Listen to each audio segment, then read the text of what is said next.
Prime Minister Benjamin Netanyahu, my prime minister, is in Washington sitting together with President Donald J. Trump, who is also my president. I've got dual nationality.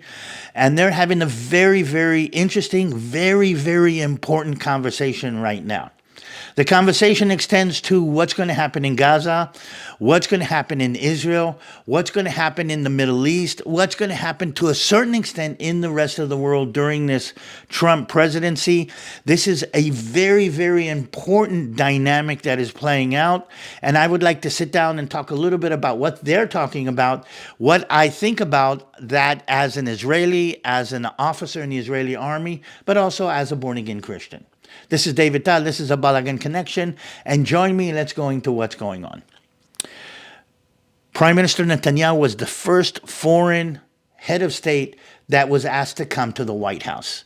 He's sitting with President Trump. And the reason that he is really the first on the list is because the situation in the Middle East is probably the most, complicated situation that the Trump administration has to deal with, because it's literally on fire as we speak. As you know, President Trump, since he's come into office, has put or pressed or merged the two factors, the Hamas in Gaza and Israel, into some kind of what a lot of people call a hostage deal, a ceasefire agreement. I like to call it a ransom. Israel is ransoming its loved ones. We get a few people every week, and we're going to be able to get something like 33 back in this first stage of this agreement or this process. We get 2 this week, 4 that week, and we know that at least 8 of the 33 that are on the list are probably not alive anymore, and that is tearing Israel apart. So we're torn between the happiness and the joy of getting some of these people home, and the sadness of those who are going to stay in Gaza after this, and just the story of the Bibas family. Yarden Bibas was released a couple of days ago, but his wife and 2 sons. One of them was 8 months old when he was taken hostage, and one of them was a year and a half old, have not been released yet, even though they're on the list, which means they're probably part of the 8 that we know that are not alive anymore. And when they come back in a box, Israel's going to go deep into depression. The father's been released, but he still doesn't know what's happening with his wife and his 2 children. I mean, that is the psychological terrorism, the emotional terrorism that is being played. So Prime Minister Benjamin Netanyahu is now in Washington because we're close to the end of this stage of the deal, and everybody wants to talk about the next stage of the deal. President Trump wants Benjamin Netanyahu to sit with him, and they want to decide together what the next stages are going to be. What we want to play into, what is important to us, and the United States of America and its administration has committed to, is the return of the 79 hostages that have not been released as part of this arrangement. And Israel will not sit quietly, will not accept, and will not settle down until this is actually taken. Now, President Trump has stated publicly that he's committed to returning them, but Hamas is going to hold them as long as they can, as far as they can, in order to achieve a final arrangement that is good for them. They are playing the hostage releases that are being released now as triumphant, ceremonial, amazing victories. And you should see the hundreds of Hamas fighters in uniforms, we haven't seen them in uniform till now, parading them through the streets, giving them presents like bags of souvenirs to take back from Gaza, these people that have been kidnapped, making them sign thank you notes to their captors, because and parading this as a great triumph, both to their people and to the world. And we're watching this being totally, totally humiliated. I mean, this is a terrible humiliation. And like I said, this is part of the ransom that we have to pay in order to get our loved ones back. But the question is now, what's going to happen in the next stage? And President Trump realizes that the Hamas has no real reason to let go of the last assets that they have.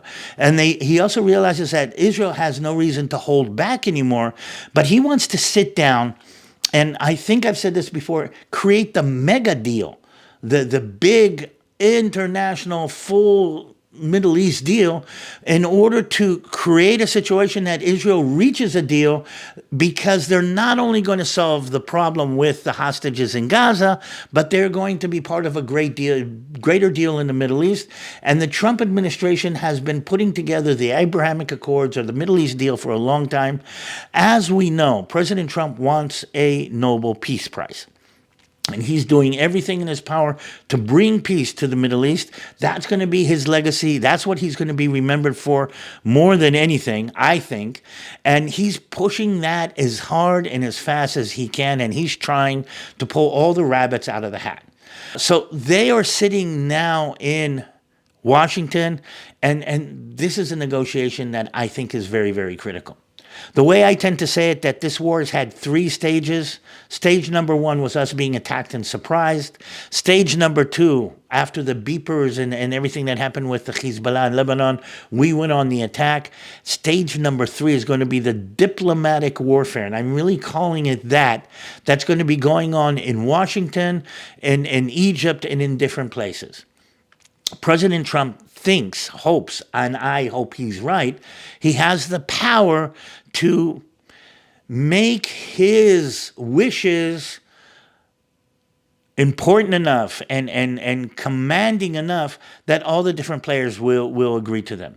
For instance, one of the things that he is floating, and again, I don't know how he's going to manage to pull this off, is transferring a large proportion of the people in Gaza to Egypt or somewhere else while Gaza is being rebuilt.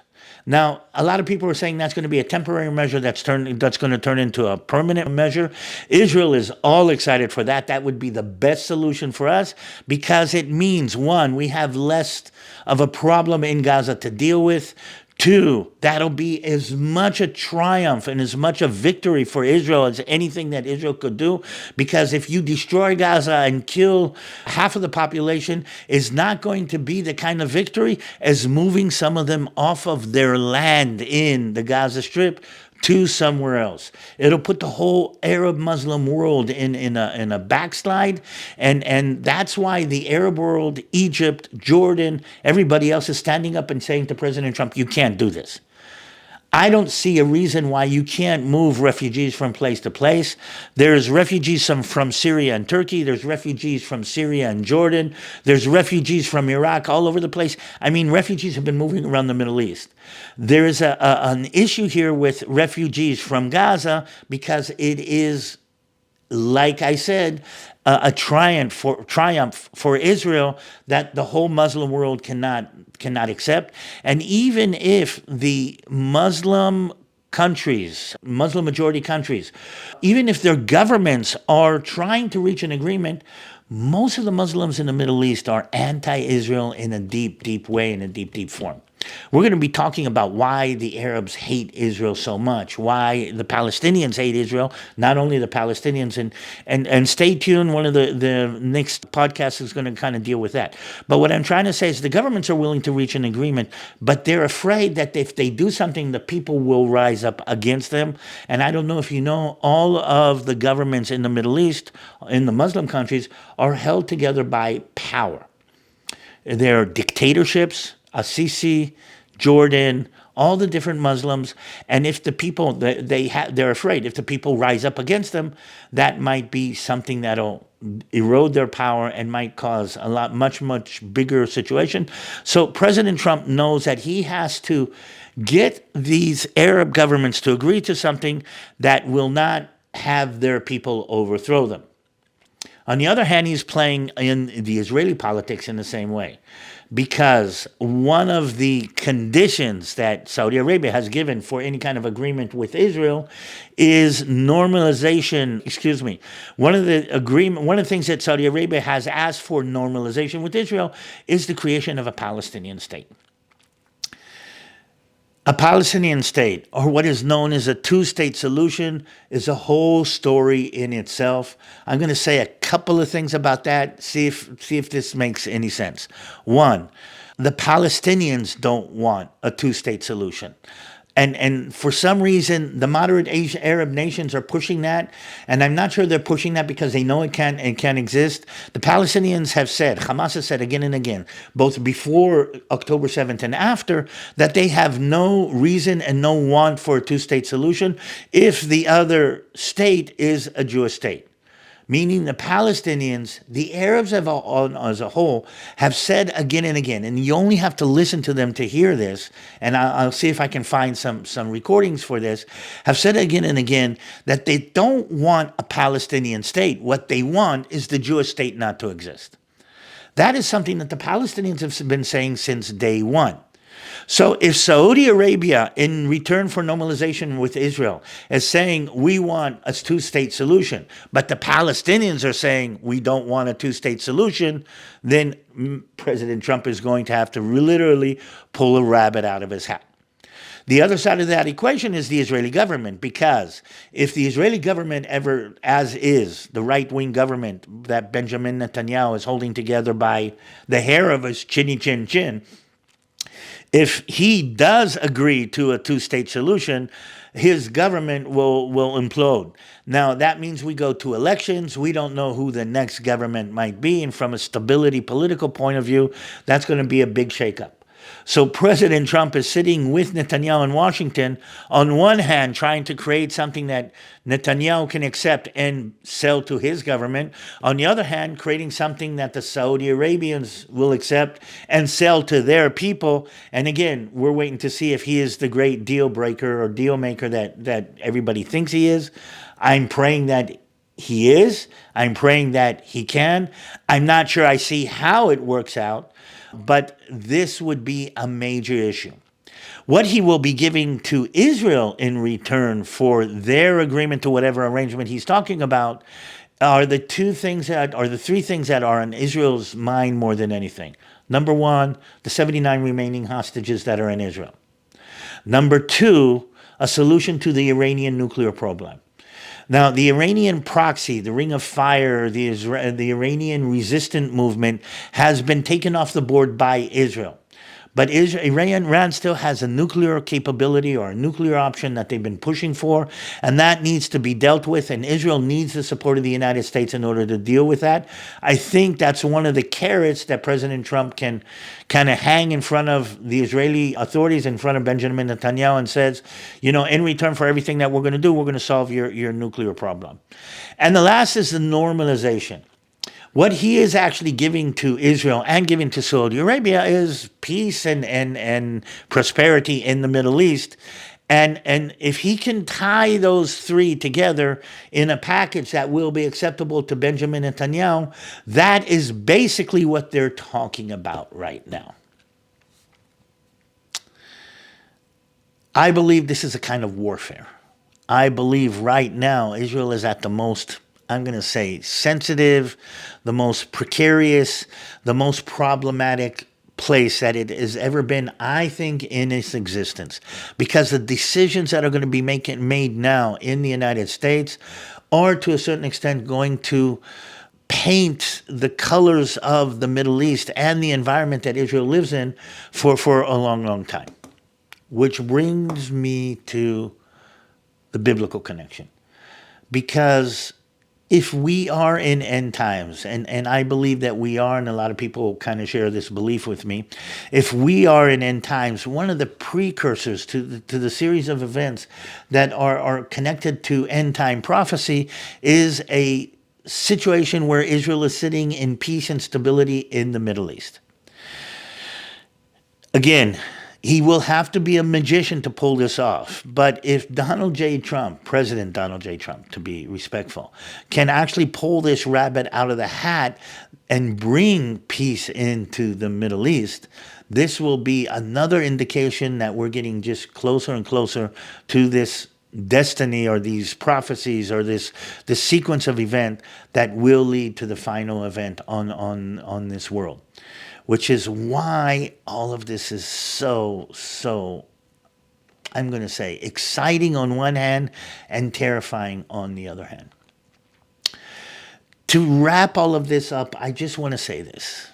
I need you. If you are a Bible reading born again Christian, or if you are a supporter of the rational, reasonable mindset in the Middle East, or if you are just anybody who thinks that morals and ethics and there is a right and there's a wrong and there's a truth and there's a false, if you're on any of those, I need you to pray for what's going on, or hope for what's going on, or to extend support for what's going on in the White House right now.